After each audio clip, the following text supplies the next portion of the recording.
Welcome to the deep dive. Okay, let's unpack this. In the world of AI, it feels like every day brings a tidal wave of news. We're seeing groundbreaking innovation, fierce competition, and these really urgent ethical questions all at once. So today, we're taking a deep dive into your stack of sources to really extract the most important nuggets about the current AI revolution. We'll explore the rise of autonomous AI agents, the double-edged sword of generative AI, its societal impacts, the high-stakes business landscape, and maybe surprisingly, the limits of the cutting edge. Think of it as us trying to map these unpredictable currents of the future right here, right now. It's true. The sheer velocity and, the breadth of these developments are just astounding. Our goal really is to connect the dots for you, give you that essential context, and hopefully leave you with those aha moments, the ones that make you feel truly well-informed without feeling completely overwhelmed by it all. Okay, so let's kick things off with something that feels like a massive leap forward. We're talking about AI taking on complex, multi-step tasks. It's not just answering a single question anymore, right? It's more like AI acting as your new digital colleague. What are we seeing there? Yeah, this is a really foundational shift. OpenAI recently unveiled its ChatGPT agent, and the aha moment here isn't just about AI getting smarter. It's about AI becoming genuinely proactive. This isn't just another tool. It's like a digital colleague that can actually orchestrate complex stuff. Things like financial analysis, competitor research, even booking travel, creating presentations, coding, managing calendars. It plans and then acts across web and desktop tools pretty much on its own. Okay, wow. And who gets access to this? Right now, it's available for their Pro, Plus, and Team subscribers in the US. But, and this is crucial, even with all the promises of a productivity revolution, CEO Sam Altman is urging caution, like serious caution.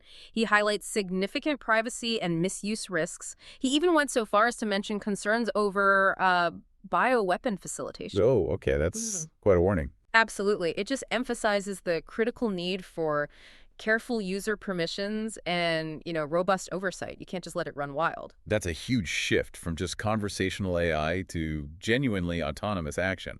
But is OpenAI alone in this push for agentic AI, or are others jumping in? Oh, not at all. This is definitely a global race now. Google, for instance, has significantly enhanced search with Gemini 2.5 Pro. It now offers these deep research summaries and, get this, can apparently even make phone calls to businesses to get real-time information. Make phone calls, seriously? Yeah, like having a research assistant who can actually pick up the phone for you. They also have a code assist agent mode that analyzes entire code bases and handles coding tasks across multiple files. Then you've got the French startup, Mistral AI. Their Le Chat now features a deep research AI agent and a multilingual voice mode. They're directly aiming to compete with OpenAI. Okay, so Europe's in the game too. Definitely. And AWS, Amazon Web Services, they've launched Agent Core. That's aimed at empowering enterprises to build their own advanced AI agents for automating business tasks, customer interactions, that kind of thing. Plus, practical tools like LangSmith and LangGraph are now easier to get via the AWS Marketplace. It helps developers self-host and manage these advanced agent platforms. We've even seen demos of Claude AI working autonomously on a Mac Mini, basically showing 247 self-directed AI operations. 24/7. Wow. Yeah. And interestingly, some new data shows U.S. AI agent adoption is currently outpacing China's. Though, to be fair, Chinese firms are rapidly accelerating their efforts. They're not standing still.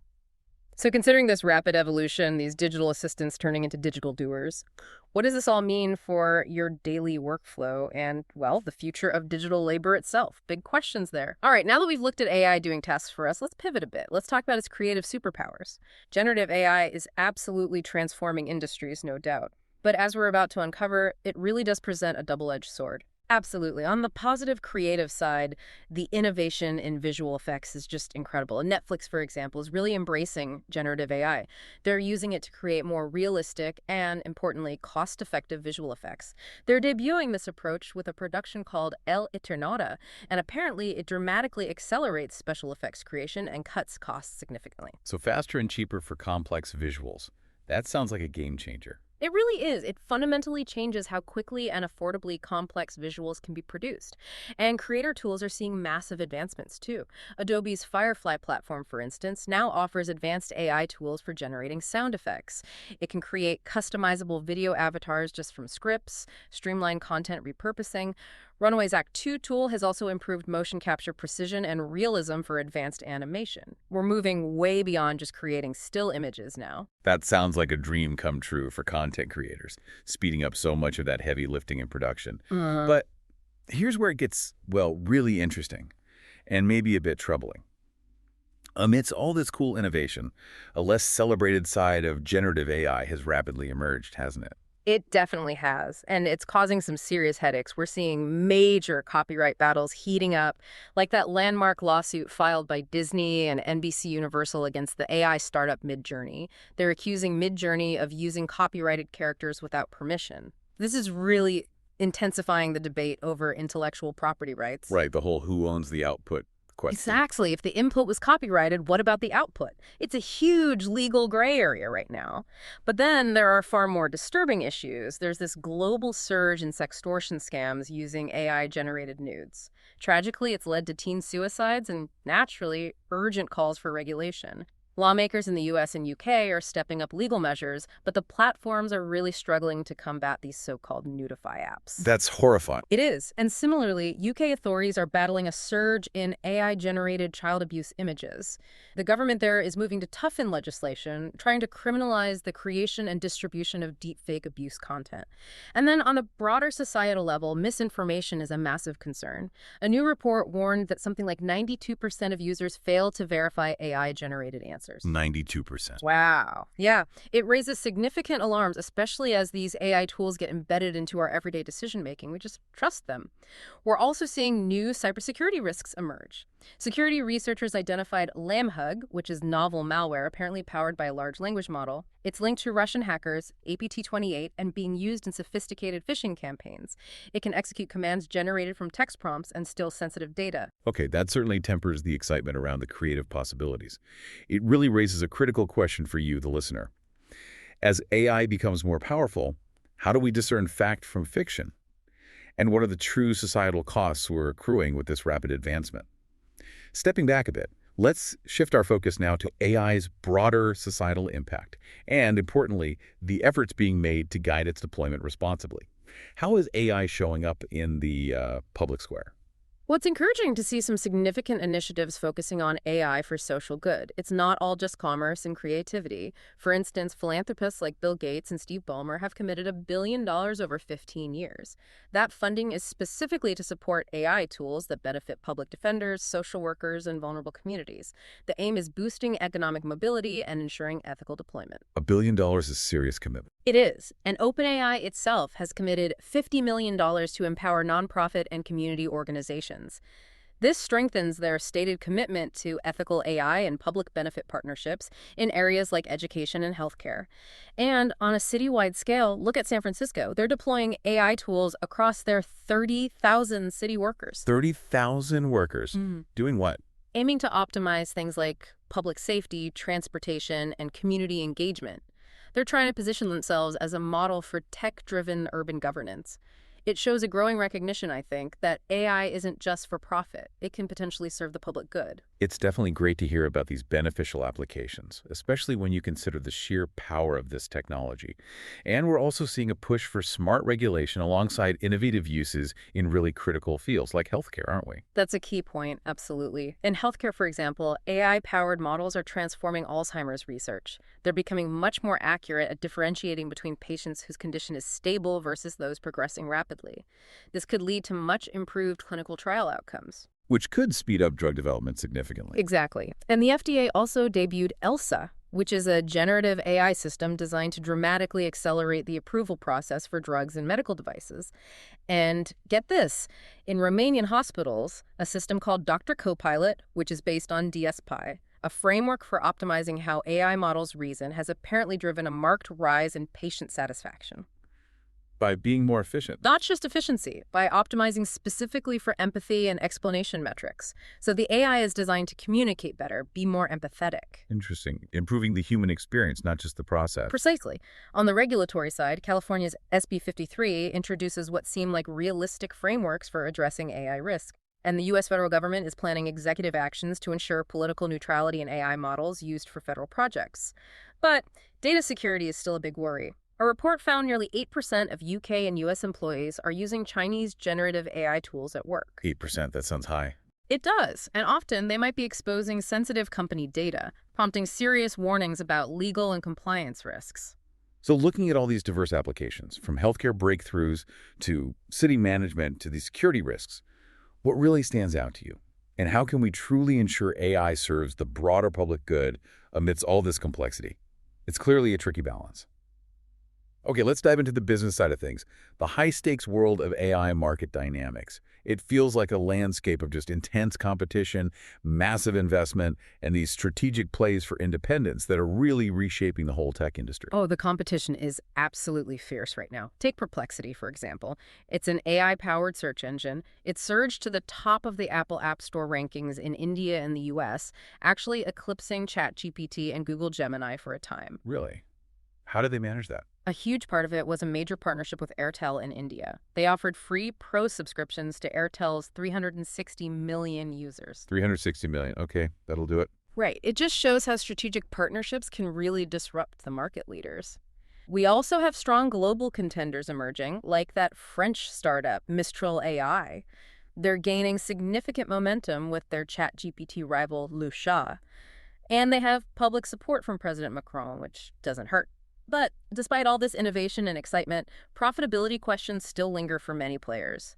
JP Morgan actually predicts OpenAI might not reach profitability until at least 2029. 2029? Yeah. Despite their massive valuation. Yeah, mainly due to rising competition and the potential commoditization of the underlying AI models, even though something like 75% of their revenue comes from subscriptions. And of course, all this innovation demands absolutely massive infrastructure. AI infrastructure leader CoreWeave announced they'll invest $6 billion in advanced data centers just to meet the surging global AI demand. It's a game of incredible scale. It really seems like companies are facing this choice. Either forge these big strategic partnerships like Perplexity did, or work incredibly hard to build their own independent paths to gain an edge. It's almost like a fork in the road. That's precisely the challenge and, well, the opportunity. We're seeing both strategies play out. You have strategic collaborations like OpenAI inking a deal with Google Cloud. Why? To access additional computing resources. It helps them address previous capacity issues and GPU shortages, aiming for better reliability and faster response times for users.